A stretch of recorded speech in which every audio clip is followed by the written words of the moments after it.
नमस्कार. आपल्या प्रत्येक स्मार्टफोन आणि कम्प्युटरच्या आत एक रहस्य दडलेलं आहे आणि त्या रहस्याची किल्ली आहे एका गणिती मॉडेलमध्ये.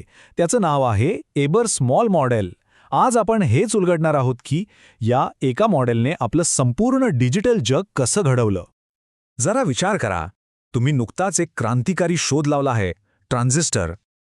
पण आता प्रश्न हा आहे की त्याचं वर्णन कसं करणार, त्याचं गणित कसं मांडणार, नाही का? सुरुवातीच्या काळात शास्त्रज्ञांसमोर अगदी हेच मोठं आव्हान होतं. त्यांना या नवीन शोधासाठी गणिताची एक नवीन भाषाच शोधायची होती. तर या प्रवासात आपण काय काय पाहणार आहोत? आपण बघूया की एका क्लिष्ट डिव्हाइसचं रूपांतर दोन साध्या डायोडमध्ये कसं झालं, त्यामागचं सुंदर गणित काय आहे आणि कसं या एका मॉडेलने संपूर्ण इलेक्ट्रॉनिक्स इंडस्ट्रीला एक नवी दिशा दिली. चला तर मग सुरू करूया. चला आपल्या पहिल्या भागाकडे वळूया. बायपोलर जंक्शन ट्रान्झिस्टर किंवा बीजेटी हा एक छोटासा पण अत्यंत शक्तिशाली घटक होता.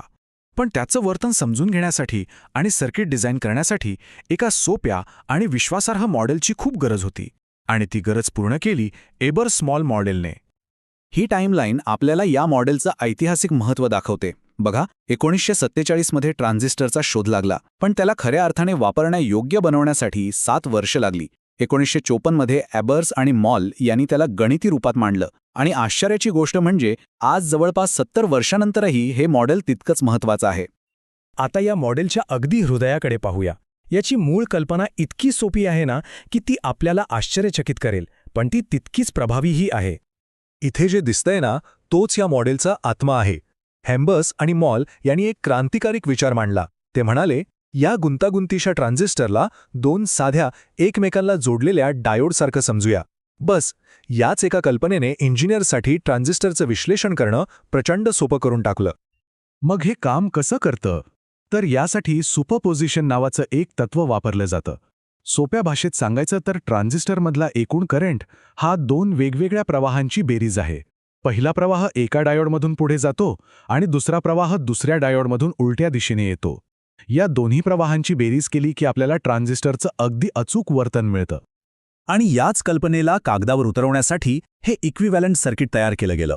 यातले ते दोन डायोड म्हणजे तेच दोन जंक्शन आणि मधले दोन करंट सोर्स या डायोड्समधली आंतरक्रिया म्हणजे लिंकिंग करंट दाखवतात. हे सर्किट म्हणजे इंजिनियर्ससाठी एक नकाशाच होता, ज्यामुळे त्यांना ट्रान्झिस्टरला सर्किटमध्ये कसं वापरायचं हे सहज समजू लागलं. ठीक आहे, तर आता आपण पाहूया की ही सुंदर कल्पना शक्तिशाली समीकरणांमध्ये कशी मांडली जाते.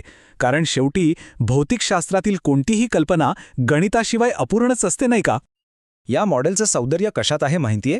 ते फक्त 4 पॅरामीटर्सवर आधारित आहे. अल्फा एफ आणि अल्फा आर हे झाले करंट गेन, म्हणजे ट्रान्झिस्टर सिग्नलला किती मोठं करू शकतो. आणि IS व ICS आहेत सॅच्युरेशन करंट, म्हणजे डिव्हाइस बंद असताना होणारा अगदी लहान लिकेज करंट. कमाल म्हणजे फक्त या 4 आकड्यांवरून कोणत्याही बीजेटीचं संपूर्ण वर्तन ठरवता येतं. आणि यात अजून एक खूप सुंदर गोष्ट आहे, रेसिप्रोसिटी रिलेशन. या समीकरणामुळे काय होतं तर आपल्याला कळतं की 4 पैकी फक्त 3च पॅरामीटर्स मोजण्याची गरज आहे, चौथा आपोआप मिळतो. यामुळे मॉडेल अधिक कार्यक्षम आणि सोपं बनतं. ही खरोखरच एक गणितीय कुशलता आहे. या मॉडेलची खरी ताकद आहे त्याच्या लवचिकतेमध्ये. एकच मॉडेल ट्रान्झिस्टरच्या सगळ्या ऑपरेटिंग अवस्थांचं वर्णन कसं करतं ते आता पाहूया. तर बघा, ट्रान्झिस्टर मुख्यत्वे 3 अवस्थांमध्ये काम करतो.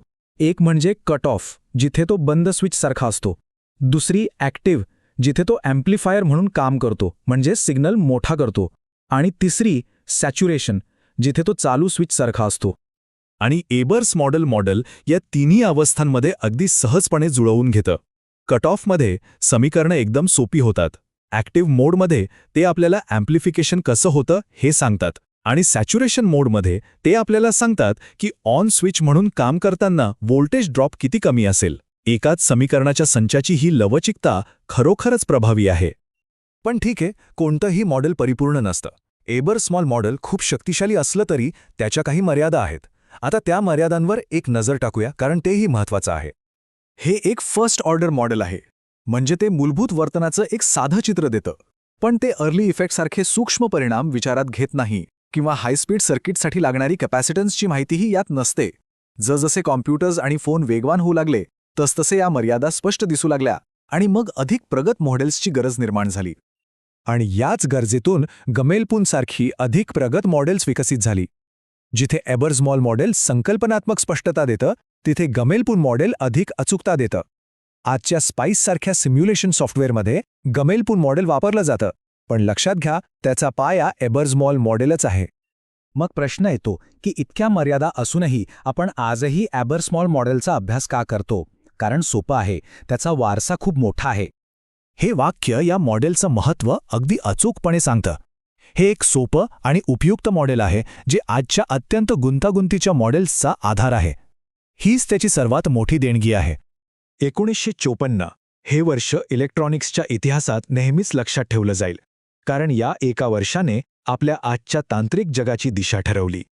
आणि शेवटी एक विचार करण्यासारखा प्रश्न, आपल्या आजूबाजूला असलेल्या या गुंतागुंतीच्या तंत्रज्ञानाच्या मागे एबर्समॉल मॉडेलसारखी अशी कितीतरी सोपी आणि सुंदर मॉडेल्स लपलेली असतील जी या सर्व प्रगतीचा खरा पाया आहेत. यावर नक्की विचार करा.